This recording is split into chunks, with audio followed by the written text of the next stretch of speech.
In the heart. Patriotism is in the heart. And patriotism is how much you love your country by standing up for it when it is right and by correcting it when it is wrong. امریکہ کی مختلف بین المذاہب تنظیموں کی مشترکہ کوششوں سے منعقد کیے جانے والے اس پرامن مظاہرے کا مقصد امریکی کانگریس میں committee on homeland security کے چیئرمین پیٹر کنگ کی طرف سے تجویز کردہ ان سماعتوں کی مخالفت تھا جن میں امریکہ میں پیدا ہونے والی شدت پسندی کو اسلامی شدت پسندی کا نام دیا گیا ہے۔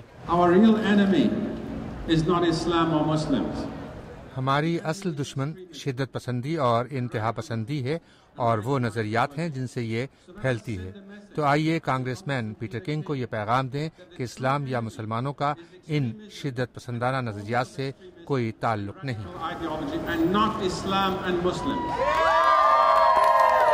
مظاہرے کے آرگنائزرز میں پورے امریکہ کی 75 مختلف تنظیمیں اور مقامی مذہبی رہنما شامل رہے۔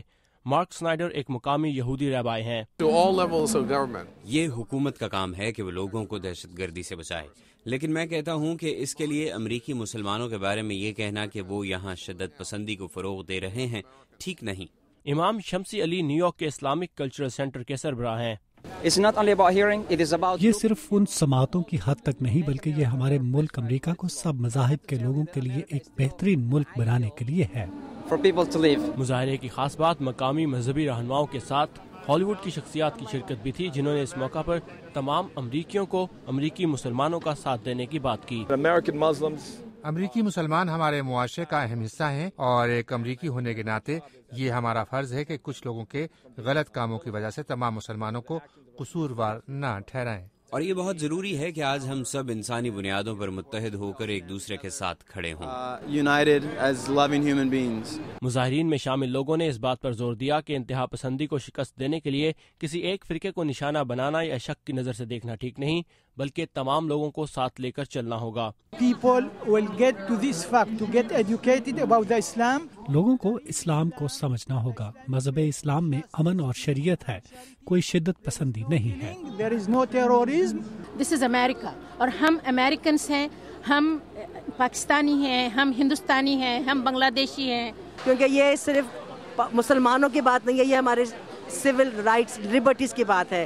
یہ جو ایشو ہے یہ ہمارا رائٹ ایز ٹو ہمارا کہ ہم جو بھی چاہیں اپنا مذہب کو ہم پرسو کر سکے، تو وہ جو ہے اس کے لیے ہم سب اکٹھے کھڑے ہیں، کیونکہ آج میں ہوں تو کل تمہاری باری ہے، اس لیے سب کو اکٹھا کھڑا ہونا ہے اور سب اکٹھا کھڑے ہوئے ہیں۔ نیو یارک کے مرکزی علاقے ٹائم اسکوائر میں اس وقت ہزاروں لوگ جمع ہیں اور ان کا یہی کہنا ہے کہ آج کے دن کے لیے وہ بھی مسلمان ہیں۔ اس کا مقصد نہ صرف مسلمانوں کے ساتھ اظہار یکجہتی ہے بلکہ امریکہ میں موجود تمام مذاہب کے لوگوں کے ساتھ اظہار یکجہتی ہے۔ I'm a Muslim today. Yes, I am. Inshallah. I am Muslim. I'm Muslim. And today, indeed, we're all Muslims. I think it's a-okay to be Muslim, and it's a-okay to be any other religion. So you want to be a Muslim for one day? Why not? میرے خیال سے ایک مسلمان ہونا غلط نہیں، جیسے کسی بھی مذہب سے ہونا یا غیر مذہبی ہونا، ہم سب آخر میں انسان ہی ہیں۔ آج ایک دن کے لیے میں مسلمان ہوں اور مسلمانوں کے ساتھ۔ I don't think it's a wrong thing to be a Muslim. امریکہ کے پہلے مسلمان کانگریس مین کیتھ ایلیسن نے بھی کہا ہے کہ وہ رواں ہفتے میں ایوان نمائندگان میں ہوم لینڈ سیکیورٹی کے متعلق ہونے والی اس سماعت کی کارروائی میں شریک ہوں گے اور اس کی بنیادی حیثیت کو چیلنج کریں گے۔ ثاقب الاسلام، اردو VOA، نیو یارک۔